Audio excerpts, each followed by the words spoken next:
Hey everyone, welcome back to our channel. In this video, I'm going to show you on how to change gold notes on Instagram.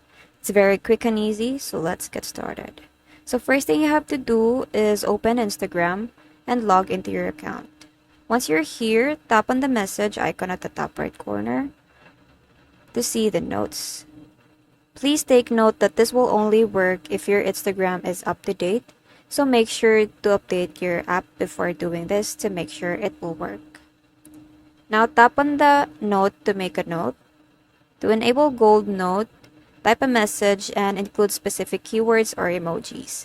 Some of the words that trigger the gold note include Gold Olympics, Champion, Victory, and Medal.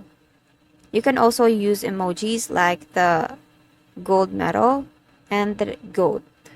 So we have achieved the color change note or the gold note on Instagram.